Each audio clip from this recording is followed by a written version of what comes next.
Today we're going to talk about why the answer is not more supplements. Sounds funny coming from someone who owns a supplement company, but I want to offer some clarity on why that's not the answer and what actually is the answer. So if you're not sure who I am, my name is Drew Tadia, founder and CEO of True Form Life. For the past 20 years, we've been helping women increase energy, burn body fat, and balance hormones. So if that's you're in the right place. Let's dive in. If you guys have questions, you can ask live.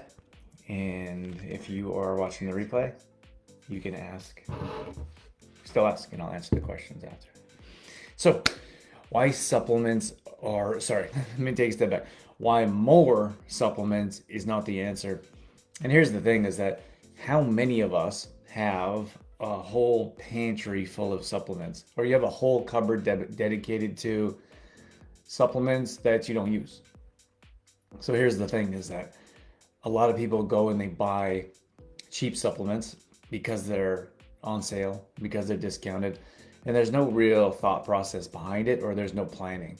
So you might go to the pharmacy, cruising around looking for something you need, and you see a supplement on the discount rack, and you're like, oh, this is cheap, it's discounted, I'll just grab that and throw it in my cart. But you don't know why you're buying it, what the use of it is, how to take it. So you're just buying something to buy something because it's cheap, which is rarely a good idea, in my opinion. So that is one of the issues, is just grabbing something without much thought process behind it. And then understanding why you're taking the different supplements. It's probably not a great idea to grab a bunch of supplements and start taking them just because you saw a TikTok video or because a friend was like, hey, this is on sale, grab that. There should be more reasoning and even research behind it. So you could talk to an expert. You can certainly reach out to us. You can talk to someone who has experience or has benefited from some type of supplements that they're taking. But I think, again, it's important to understand what's happening with your body and why you're taking supplements. So someone will often reach out to me and say, which one of your supplements should I start with? And I'm like, what's going on? So I usually ask questions like, what's happening? Why are you looking for supplements? What benefits are you trying to? And then sometimes people don't want to answer any questions, but I think we don't ask questions ourselves. Like we've never actually asked ourselves the questions that will give us answers. It's just, I don't mean this offensively, but it's just mindless actions of going through steps that don't have real meaning. If you were to actually ask yourself some deep questions of why am I going through these challenges? What is actually happening with my body? When we started getting the supplements, it was never to replace anything. It was never to replace food. It was never to replace a lifestyle that was meant to be healthy and active and mobile. When you're eating clean and you're doing things to reduce stress. But I feel like one of the big problems is many people just try to use supplements as a band-aid, much like you would a medication. Medication's easy. Like we don't look to the root of the issue, or we don't look to actually what's happening. That's not what a doctor or a physician is for. A physician is there to prescribe you medication. And sometimes we'll go there and we're looking for other answers. And then I'll hear people come to us because we're a holistic company and they'll say, I went to the doctor and all they tried to do is give me medication. And I'm like, so what's the problem? That's their job. That's what they do. If you want to go to someone, if you want to find the root of the issue, then you go to someone that's more holistic or more natural or like a functional type of doctor, naturopathic, regardless of the title that different individuals use. That doctor in particular is not going to find the root of the issue because that's not their job. But when you look at supplementation, people take supplements the same as they take pharmaceuticals, and it's two very different things. If you want to find the root of the issue, then it takes a bit more work and probably takes more time and effort that probably a lot of people aren't going to do. That's not to say you can't find supplements that aren't going to supplement your life in other areas. Like supplementation is, I feel like supplements are a life hack. If I were to look at, we teach nutrition, we have for years. And if you use supplements, it makes your nutrition that much easier. So if you need to, if your protein count needs to be at 100, or let's just say 100 for an easy number. So that's 4 meals at 25 grams of protein. So let's say you have eggs and ground turkey. I'm just using protein because it's the easiest one to calculate right now. So you have protein. So let's say you have eggs and ground turkey. That equals 25 grams of protein. And then for lunch you have a salad with a chicken breast, 25 grams of protein. That's 50. Then you have a shake with 25 grams of protein. And then you have supper that, let's say it's a steak. It's an easy one. 25 grams of protein. So you have 4 meals. Or so you only have 3 meals and a shake. A lot of people come to us and they're really only having maybe 2 meals. So you could easily have 3 meals of 20 grams of 25 grams of protein with a protein shake. That's it. It makes life so much easier, especially if you know how to use it properly to your advantage. But it's not meant to, like those diets that are like have 2 protein shakes a day and then have 1 meal in the evening. What do you think is going to happen? Of course, you're going to lose a bunch of weight. How sustainable is that? It's not very sustainable. You're basically starving yourself. You don't have the calorie count your body needs for your body to function optimally. All you're doing is fabricating a number with synthetics. The protein is probably junk. And then someone trying to tell you to eat once a day, in my opinion, probably not the best direction to go. Good morning, Moira. Good morning, Shruti. Thanks for jumping in here, you guys. If you have any questions, feel free to drop them below. But I see someone will have a whole pantry full of supplements and then they'll just add to it. They're like, oh, I'm not getting my protein content. And they'll just grab the cheapest protein supplement. They don't know, right? They don't know how to read ingredients or that those are toxic or that's either going to damage your gut bacteria and or your joints. And then sometimes I hear people online, they're just like, something's better than nothing, or try this chocolate raspberry creamsicle flavor. What do you think's in there? Do you think they're able to make that with natural ingredients that are not going to be harmful in some way? Probably not. So instead of adding more supplements to your cabinet, I would consider looking at what you have. Probably the good thing, like we're working through simplifying, we're building out a new module in our program.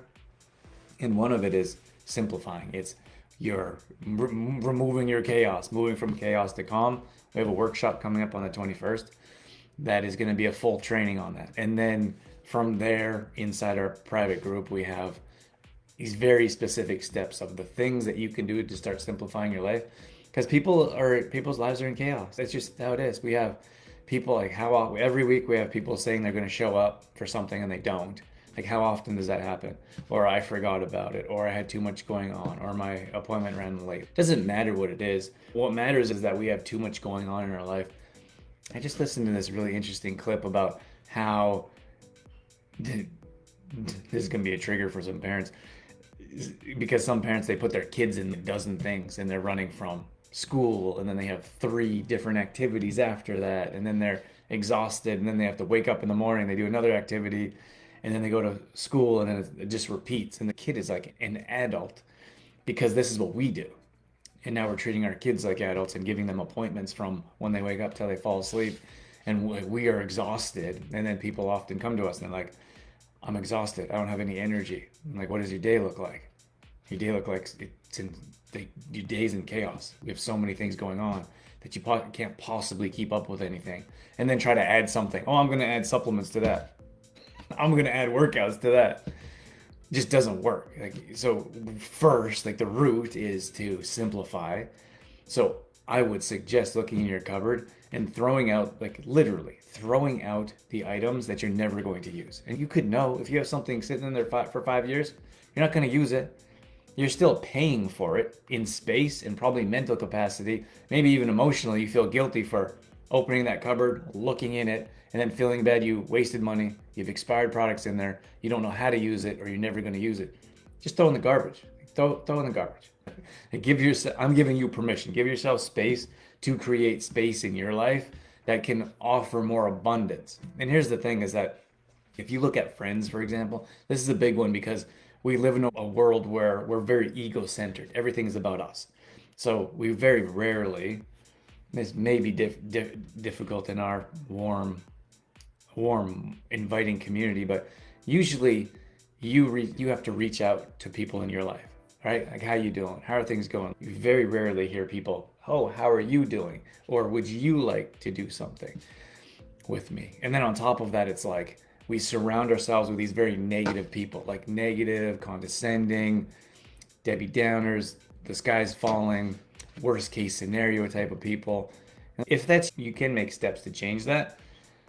I would guess few of you would be watching this that are in that place. But if that's, you can make changes in your life to be a different type of person.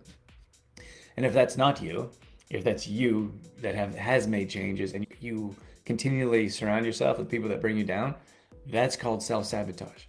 So what we're doing is we're jam-packing our environment with people that are dragging us down. Like, what do you think is going to happen? Is that a higher being that you can expect of yourself? It'd be pretty difficult. If you surround, like there was you, and you surrounded yourself with people that were higher up, maybe they were brighter, happier, more successful in one way or another. Maybe they have big, happy families that you want. It doesn't have to be like finance or business, like whatever it is. Maybe it's a relationship, a spousal relationship. If you surrounded yourself with people like that could lift you up, what kind of person do you think you could be? And I feel like a lot of times we have there's a very clear disconnect of, okay, I'm here and I want to get here. We have new phases in this program I'm working on, what's called the indentured servant. And then we have the handmaiden, and then we have the queen, and then we have the priestess. And I really like that because I can offer our members a visualization of the progression that they can make. So if you start as the indentured servant and your life is in chaos and people are treating you like a doormat and you have really hard time getting your workouts in, you don't eat well, that's the very starting point. But you can progress, but you have to look at the people around you and then the space and energy that's there. If your life is packed, and here's the thing is that we feel that the more our calendar is packed, the more successful we are, or the more important we are. Like, oh, I have to run to an appointment, or I have to end this meeting because I have another appointment, or I got to jump off because so and so needs my attention, whatever it is. Like that ego, like the ego in us gives it a sense of pride that we have too much going on, so we're too busy for other people or other things in our life that are probably more important on a deeper level. Oh, that's a lot. We're getting heavy this morning. Morning, Trudy. Oh, I already said that. Trudy says seniors in particular tend to not get enough. Oh yeah, it's really tough. Like seniors are really tough because they won't eat and they're probably on medication, and that medication suppresses their appetite. And then they probably drink coffee, which is a diuretic, and it strips hydration from their body. So they're dehydrated, they're malnutrition, they don't want to eat, they don't want to drink, and then it's just a perpetual cycle. Like it's so hard to get them out of it. But I believe you can. I believe there's hope. It just takes a lot of time and effort, and then that mindset. Like back in the day, your doctor was gospel. Whatever he said, you do. And then we have doctors recommending like Ensure. Okay, maybe for some nutrients if you're actually starving yourself, which I see quite often. But maybe for another topic. Morning, Brian. Sandra says, good morning. Good morning to you, Sandra. And then Trudy says, busy keeping up with the Joneses. Yeah. Yeah, that's the thing is we need to, like, what's important to us? What's a priority? Like, how do we prioritize our life? How do we properly schedule our day so it's not so chaotic, so it's more simplified? And I really think we got to go back to the basics. I talked to we had a group coaching call last night, and it seems like even online or some other people that I've been talking to, it seems like a lot of people are moving in that direction. Like I asked, oh, how's Chris? Like, how was your New Year's? How's Christmas? And a lot of people said, oh, it was simple, it was quiet, and there's nothing wrong with it if yours was National Lampoon's Christmas. Nothing wrong with you at all. The kids and the dogs and the parents and the grandparents, like it's great. I just heard from a lot of people that, oh, it was much quieter this year, and I feel like we're moving in that direction.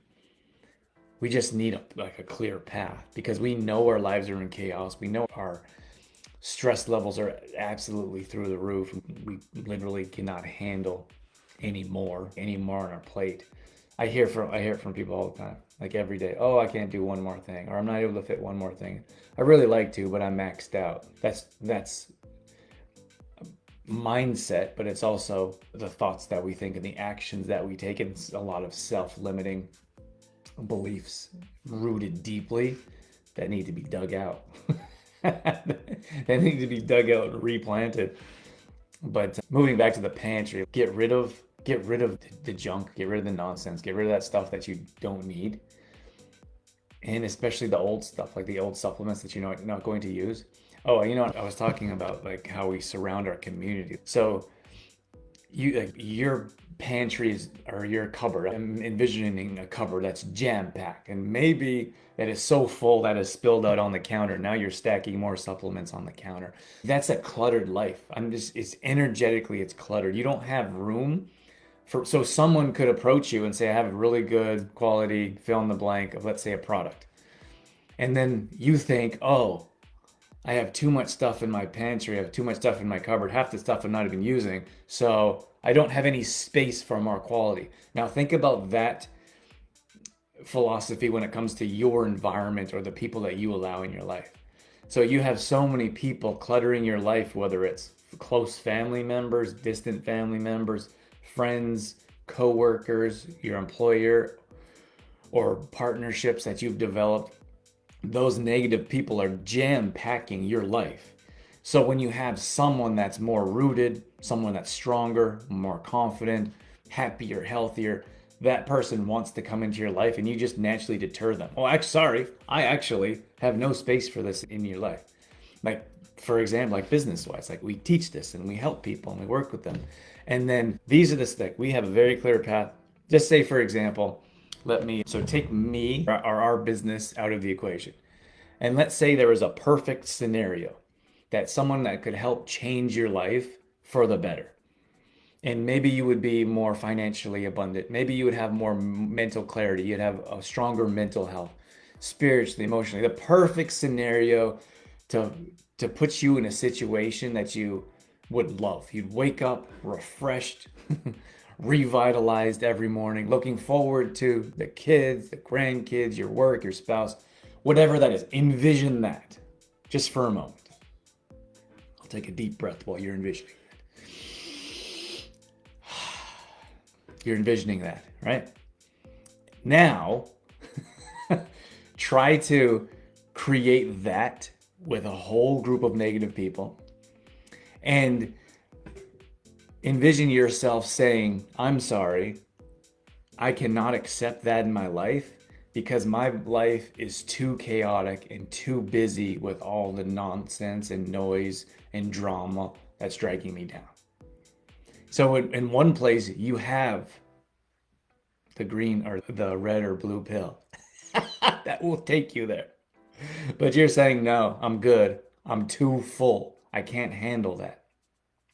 So that's what I'm saying is that you need to create the space. You need to step away from the drama that are causing, the people that are causing drama in your life, the people that are tearing you down. You need to create space so there's room to allow the positivity to come in. Because right now, there's no room for the positivity. There's no room to book your workout into your schedule because it's jam-packed with probably to-do tasks that don't really matter. I'm guessing there are at least a few in there. So when it comes to your pantry, it's not more supplements is not the answer, more appointments, more programs. What you need is start to remove and to simplify and go back to the basics, like what actually matters in my life. And then once you have some of that nonsense removed, you look at quality. You allow better quality types of people to come into your life. You allow more quality tasks. If you were to actually, so most people won't record in a calendar. We know that, clear research and clear data, even our own experience. But if you were to record in your calendar your day-to-day tasks, hourly, let's say, and then you recorded what are the time wasting tasks, and okay, that's a time waster, I'm going to remove that. I'm not going to do that anymore. And then you replaced it with a workout. You replaced it with a deep breathing, meditation, prayer. You replaced it with a coffee or a tea with a really good friend or someone new that's come into your life that you want to spend time with, that will help you both evolve. That's a completely different mindset. That's a completely different person. So we need to simplify and start to create the space in your life and in your pantry. And then when someone approaches you or you see something that's actually beneficial, you can put it back in your pantry and you can start to do that more often. Like, I'll give you an example. Like, we are very, very well rooted in lack. I don't have enough money, friends, cars, houses. We don't have enough. If we were to change that and start to believe in abundance and understand that most of us are very abundant, we were in Sri Lanka, and that was the very first time I saw poverty. Like, they literally did not have shoes. Most of us in North America are very well surrounded by abundance.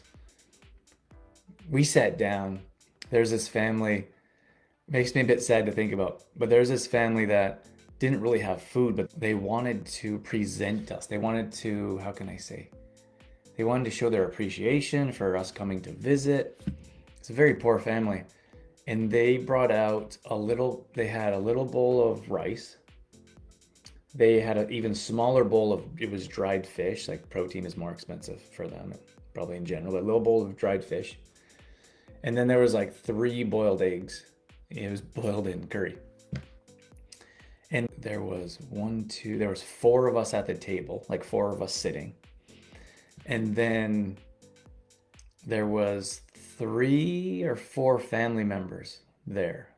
Like the 2 parents and then a smaller kid and then an older kid, 4 parents there. And they didn't eat. They sat there and they watched us eat. And we had a friend there that was originally from Sri Lanka, and he was showing us around. And we said, we can't eat this food. That's all they had.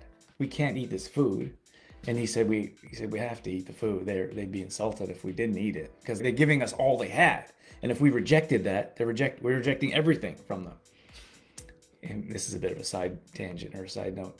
I just want you to picture what actual lack looks like. Like, most of us live in a nice house and drive a decent car, and we think, I don't have anything, but those people didn't have anything. And we were like, we wanted to go to the grocery store and get them food. And that didn't happen because they may have thought it was the communication, like the language barrier, that may have been considered an insult. Be like, oh, you don't have anything, we're going to bring you a bunch of stuff. Not exactly sure. But that was eye-opening to be like, okay, we have a lot. These people don't. A lot of them didn't have shoes, and we have full closets full of shoes. Think about that when you think of that's you or in a difficult situation, watching from a computer that they've never seen in their life. Okay, so back to my main topic is that we have this mindset of lack. If we were to move that towards abundance, we would attract more abundance into our life, and you would attract better things. Obviously, I'm not just talking about supplements, but we think that more supplements is the answer. I'm just going to put more supplements in there. I'm going to buy more discounted things on the rack. I'm going to fill up my cupboard as full as possible and then wonder why my life is in chaos. Probably something to think about and probably something to simplify. And like I was saying, I feel like we're moving there. I feel like we're slowly transitioning there. But without a clear path, it's so easy to go back to your old ways. I've done it many times myself. It's so like you have to have a clear path, and then you probably need some accountability or some support, whether that's friend, family, mentor, or coach to keep you going in that direction. Because as soon as times get hard, we quit, we ghost, we disappear, or we just go back to our old ways. So it might be difficult. For example, if you start removing people from your life, it might be difficult to keep them out of your life because they keep coming back. But that's where the abundance comes in. If you bring in better quality types of people, more happy, supportive, etc., positive, then it's easier to prevent that negativity from coming back in. Good morning, Sandra. Trudy says, cluttering your life. True. Yes. All right. I don't have too much else. I'm excited.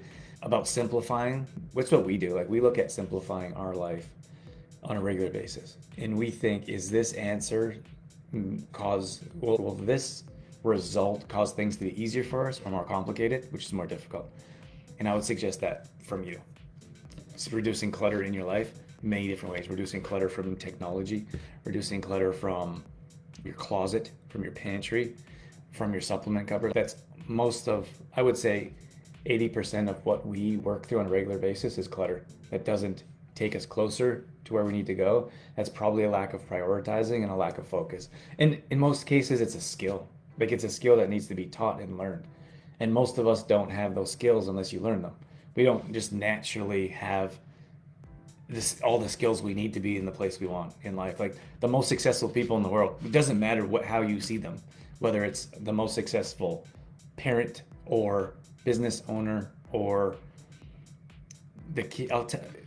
Like kids. Like for example, our little guy loves to swim, and okay, I'll tell you this one story, and then I gotta go.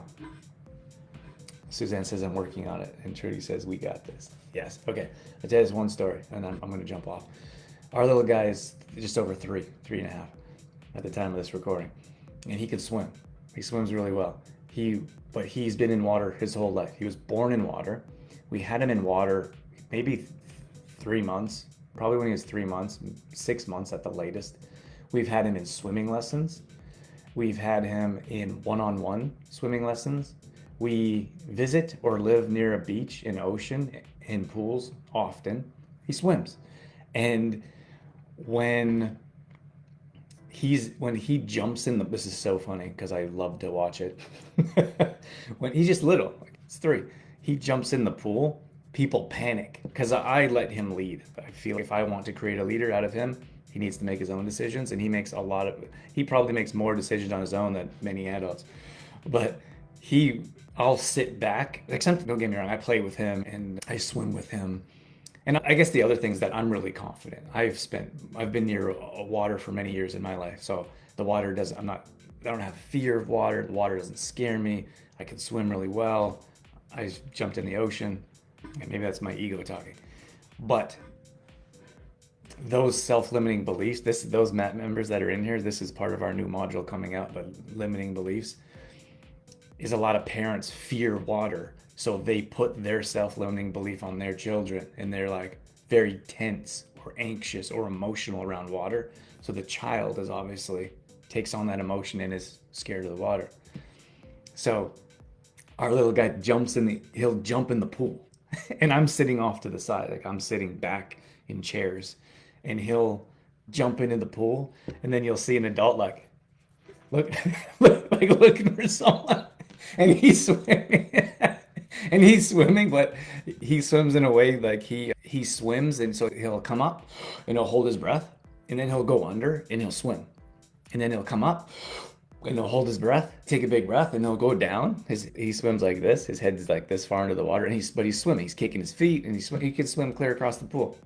He can tread water, and almost always someone's like tries to save him, unless people like have tried to save him already, or they know us from being around the pool area. But someone new or someone that hasn't seen us, or if we're new to a pool, almost every time someone's and they're like, can you swim? And he's not talking. I'm back over here and he's not talking because he's holding his breath or swimming. They're like, can you swim? Do you need help? He's not saying anything, he's just swimming. So they're like not sure if they should touch him or help him, so they like grab him and bring him over to the edge. And this is so funny. Then he just jumps back in the water. What's their problem? So they jump back in the water, and I don't say anything. I'm sitting there watching it all. So they save him, and then he jumps back in the water, and they're so confused. And then usually at that time, after I've had my entertainment for the day, I'll walk over and then I say, just leave him. I'll say, thank you for helping, but he can swim just fine. My point of that is he's been around water. He's been taught to swim. He's comfortable. He's confident. And like we feel, so there's another mother that had a 4-year-old. She had a 4.5-year-old, and she's like, My little guy he can't swim. He's half scared of the water. And then he saw our little guy start swimming. And the mother came over and said, has he had swimming lessons? He's a really good swimmer. And I said, yeah, he said swimming. She's like, oh, like he didn't just naturally. I feel like we naturally feel like we should be able to do things. And if we don't, we just give up on ourselves. But there has to be new skills learned in your life to progress. Like a lot of women come in to our program, they've never exercised before. So they try and they fail, or they feel like a failure because they're not great at it. And like we haven't learned consistency in our life. We haven't learned how to meal prep. Like it's a skill that needs to be honed and practiced and taught. Otherwise, it's very challenging. So I noticed so I told the mother, I said, our little guy didn't like he was in a life jacket, everyone's life jacket. I'm not telling you don't put your kids in life jackets. I'm just saying that he was very constricted. Like he couldn't move his arms. That life jacket would like come up to his neck, and he couldn't breathe well. So maybe it didn't fit, whatever, however you want to say it. But or we took his life jacket off, and we were in there within him with the pool, and that's when he started to like progress, like rapidly progress when we took the life jacket off. And now he doesn't have a life jacket. He's in there swimming, and there's 10-year-olds that have life jackets on and can hardly get across the pool, which there's nothing wrong with. I'm just saying that it's the teaching, it's the skill that needs to be taught and understood. And I'll tell you this, I'll end this with this. That lady, that woman, she took her kid wanted his life jacket off because our little guy had his life jacket off. So he took his life jacket off and she lost it. She's, get your life jacket on, which is fine. I'm not saying, only thing I'm saying is that she had a very clear fear of water, which then was translated to her kids because she's in the pool with them. Like it's probably okay. And there's other people around as well. It's not parenting. That is not parenting advice. That is just an experience I wanted to share with you and help you understand skills are learned and must be learned if you want to progress from the situation you are in life. And there's nothing wrong with that. I think we should be excited to learn new skills and embrace them instead of fighting them off. I don't know that, not going to try it, not going to do it. Like I've heard so many here, like these self-limiting beliefs of I'm not a tech person, I'm not a financial person, I don't like computers, I don't like cars, I don't like driving. Whatever that self-limitation is that you put on yourself is preventing you from progressing in different areas of your life. The end. I'll leave these and I'm off. Have a good day, Suzanne. As a parent, putting my self-limiting beliefs on the kids is one thing I want to change and show them I'm wanting and working toward. Awesome. Yeah. Great, Trudy. You're in a great place. We're the same way. A lot of things that we think of, I don't want to put on my child. So I try really hard to break through them every single day. Thank you for joining live. If you have any questions, drop them below. If you watch the replay, let us know too. It's nice to know who's in here during and after. Have a great day. Have a great weekend, and we'll see you soon. Bye, everyone.